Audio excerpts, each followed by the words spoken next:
last year I didn't have his bio and I had to do it by heart, but so good thing I've got a bio this year. Mark was born and raised in Rockford, Illinois. His early spiritual development came from his family, which was actively engaged in the United Methodist Church. After graduating from the University of Illinois, Mark moved to New York State, where he took a job managing the Outdoor Education Center for SUNY Brockport. In 1982, after 7 years in that position, Mark and Elaine were married, and he started his training and consulting work in the human resource field. Elaine and Mark began applying the accelerated learning to the teaching of spiritual development practices through their modeling course known as Spiritual Insight Training. In 1988, along with Dr. and Mrs. Panabianco, Elaine and Mark founded Fellowships of the Spirit and its School of Spiritual Healing and Prophecy. Mark's interest in public service brought him to be elected to the Pomfret Town Board in 1991, and he served as Chautauqua County's executive for 2 terms. In 2007, Mark returned to his original career as the director of the Western District of New York State Parks, retiring from public service in May of 2018. Over the years, Mark's passionate desire for spiritual development has brought him to study Vedic, Taoist, Buddhist, and mystical Christian teachings with a variety of teachers and writers from around the world. He currently lectures at various spiritual communities and continues to teach classes in advanced meditation practices in the School of Spiritual Healing and Prophecy and to its graduates. So with that, I give you Mark Thomas. Thank you, Christy, and thank you all for coming this evening. And the theme, community, community, community, right? We picked this theme because it's 4th of July, and this whole weekend of celebration, and we felt that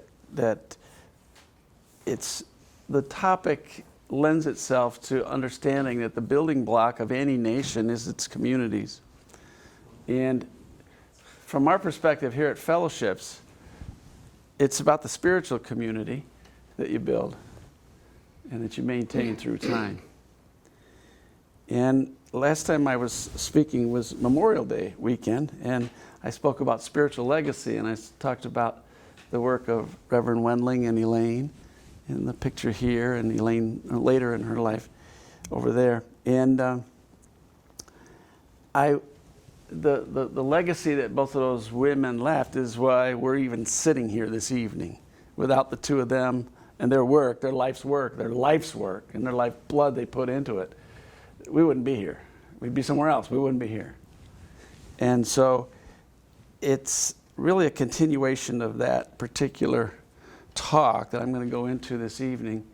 And I recently, as I said, I finished teaching the Be Still and Know meditation class, and with students from all over the North American continent. And one of the things that is so important is that although Elaine was trained back in the 1970s with Reverend Wendling post the Woodstock Festival, which was her turning point in life, which she was at, as she says, the only and the original Woodstock Festival. And Elaine was very, and Reverend Wendling were very focused on a spiritual community that was based in Buffalo. And it was based in a church building, and everything happened in that spiritual community in that building. And the world we live in today has changed dramatically since the 1970s, as we all know.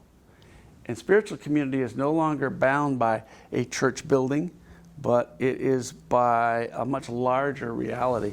And looking at what happened, you know, when we do Zoom classes for people all over North America, and the depth of the meditations are as if we're all just sitting in the same room together.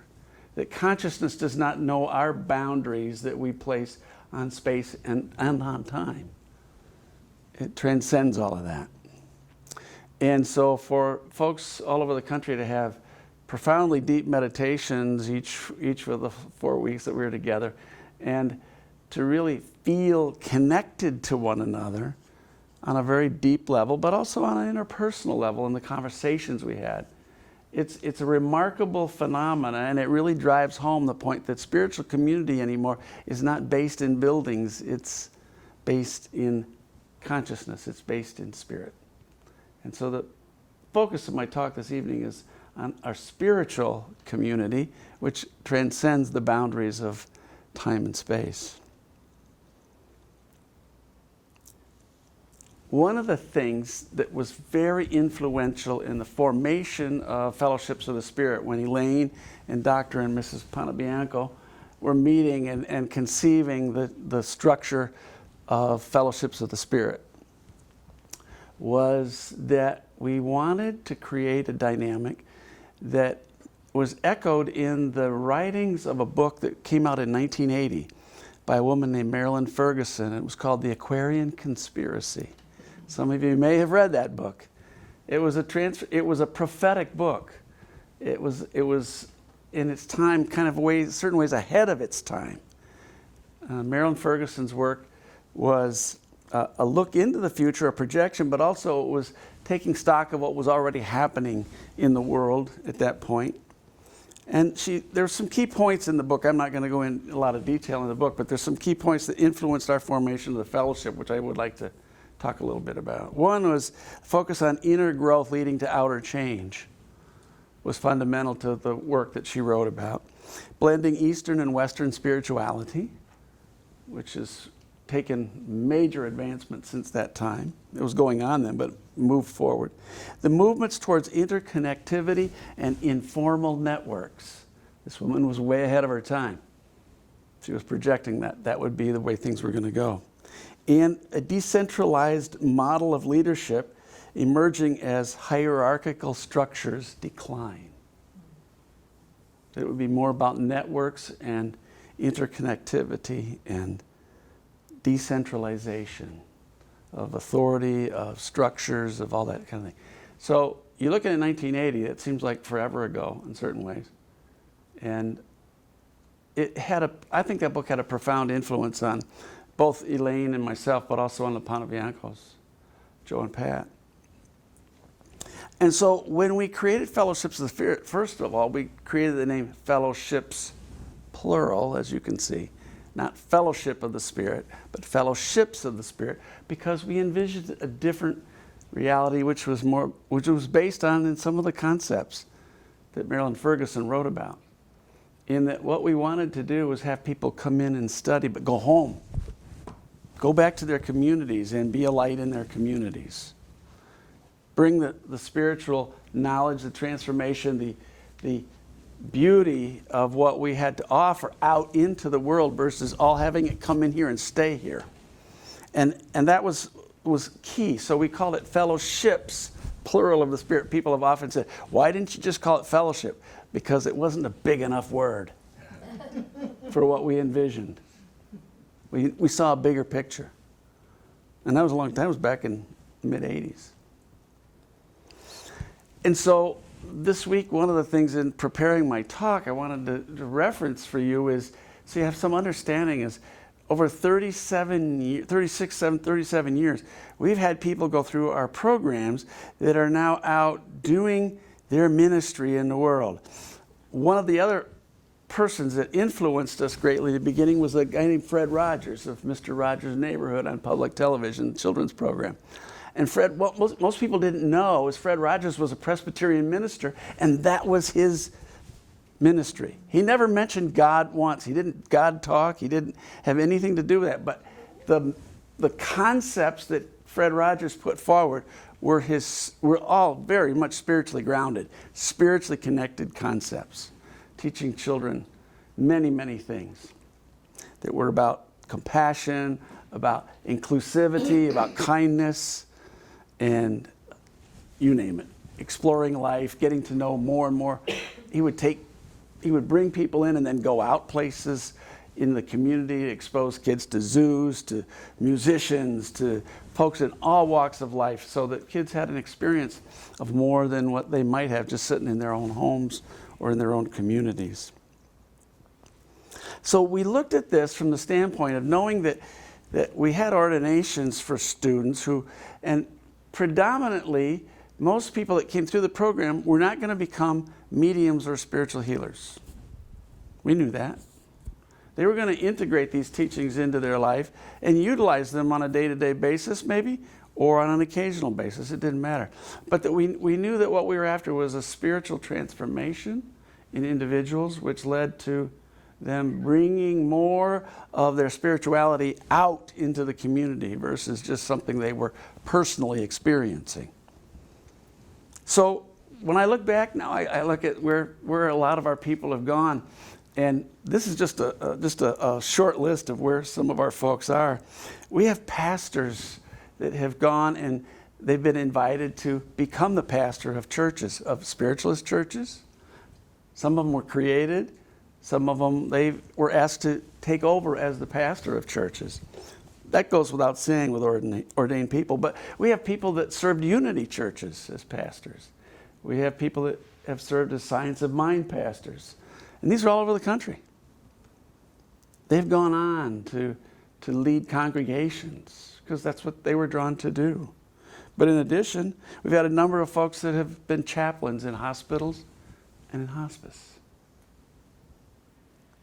We have people who are teachers of mediumship and spiritual healing, and we have people who are professional mediums and healers as well, and many of those, all of those. We have people who are nurses or others in professions where they integrated the spiritual healing and the intuitive arts and the mediumship, the very essence of what we do into their professional practices on a day-to-day basis. We have a woman who, along with her husband, decided what they wanted to do was buy a property and turn it into a retreat house for people who needed to just get away. And they called it the quiet place. And Jan and Eric started with the one place they bought, and then it took off, and people would come and get away, get a quiet space to come have their own personal retreats. And so when that word got out, they started having all these people that had vacation homes around the Finger Lakes area in New York State call them up and say, would you run one of those in my house? I'll own it, but would you run the business in my house? And by the time they retired out from this and sold the business to another couple, they had dozens of properties all over the Finger Lakes where people were coming because they needed a quiet place. A place to meditate, a place to pray, a place to get away from the rat race of life. And that was her ministry. And she did it so well, so well. And people were very much blessed by what she and Eric did. So, and then there's just the preponderance of us that use these teachings on a daily basis. It's a day-to-day thing. Somebody's got a health thing, so we've got healing hands, right? Right there in the household, or down the block, or in the community. Or you know somebody who knows somebody. Get it taken care of. Or somebody needs your presence. They don't need your words, they just need you to show up. We have people that know how to do that, and do that really well. They show up when the need is there. And they make a tremendous difference. So our graduates are all over, again, North America, doing amazing work. And one of the things that the Panabiancos and Elaine and I realized long ago was this. Because we were not inviting people to come in and be real insular in one place, that we were asking that the energy go out into the world and be spread out. That the diffusion of energy was what we were after. Because we saw that the concentration of energy could become very cultish. We weren't interested in that. We were interested in the things that we were sharing and giving, and the people and the faculty we're bringing in would get spread out around the world. we realized that we were taking risk in doing so. Because in that risk, it involved faith in a couple things. One, that we could have enough energy and focus that would remain here so that we could remain here. While we were shooting energy out and people out all over the place, there was a risk involved in that, and there still is today. Because we train people, and then they go out, and they graduate out, and they move out, and they're doing what they're doing in the world, and they have annual reports to file with us to make sure, so we know what their ministries are and what they're doing, and that's all really important. And the other thing that does is that we have to trust people. That when they're out doing this work, that they're really out there making a difference. We're not supervising them. We're not looking over their shoulder. We're not monitoring every step they take. That would take way more energy and interest than we had. And so it's about trusting and faith on so many levels that this model would work. And here we are 36, 37 years later. Yeah, I guess it's working all right. We're getting things done. So tonight, as I wrap this up, I want to talk about some key foundational elements of community that were built into our organization, into our education as we provide it. First one is, healer, heal thyself. There's anybody who goes through our program that doesn't go through a tremendous amount of interpersonal relationship healing, but also interior healing. It's just a part of what happens. Pema Chodron, Buddhist nun, wrote, and it was reflected in what you read earlier, Christy, is compassion is not a relationship between a wounded and the healer. It's a relationship between equals. Only when we know our own darkness well can we be present with the darkness of others. Compassion becomes real when we recognize our shared humanity. Pema Chodron. So, healer, heal thyself. And it's crucial. And anybody that's gone through our school really knows that you can't put that in writing in an advertisement because it's personal and everybody heals in different ways. And the healing doesn't just happen while you're in the program. The healing happens for the rest of your life. Because it's a whole way of looking at life that's transformational. And that transformation, as long as you stay attuned to the processes of meditation and the focus of study, what ends up happening is you're going to grow.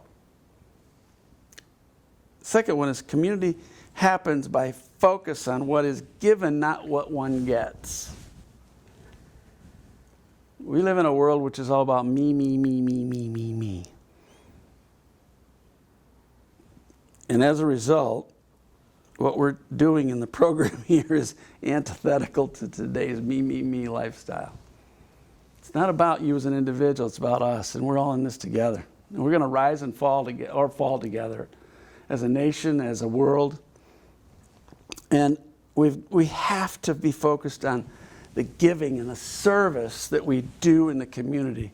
One of my favorite quotes from Muhammad Ali is, service is the rent for the space you take up while you're living here on earth.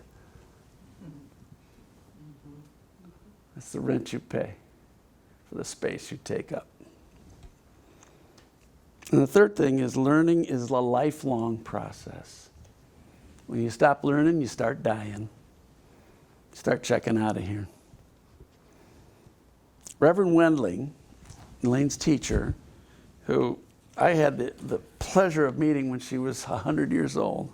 This lady was around here a long time. She grew up in England, and she was a student of Arthur Conan Doyle, who was one of the prime components in England of spiritualism, and his wife, Lady Doyle, a trance medium. And Edith Wendling, Reverend Wendling, studied with them since she was 8 years old, and then until she left England, but she stayed in very close contact with them over the years. They came to visit her in Lilydale even. I'd seen, Elaine had a picture, and I'm still trying to find that picture, of Reverend Wendling and the Doyles on their last visit here to the United States. They were very elderly by that point. And the Reverend Wendling, through Elaine, told us his story. Pardon me for a minute.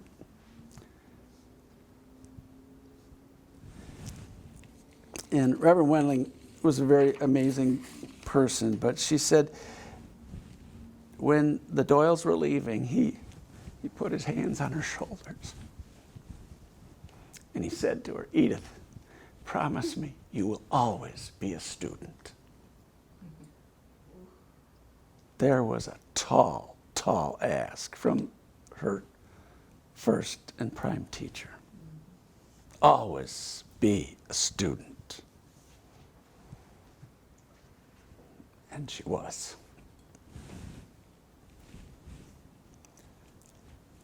These foundational elements are so crucial, and they really have been the structural core of what we do here at Fellowships, and why we have been successful, I believe, while we diffuse energy all over the world.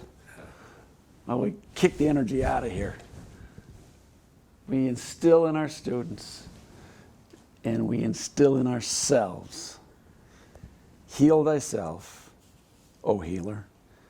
Community happens by giving, and learning never stops. Thanks for listening this evening. Appreciate y'all coming as we celebrate community on this 4th of July weekend, independence of the United States, and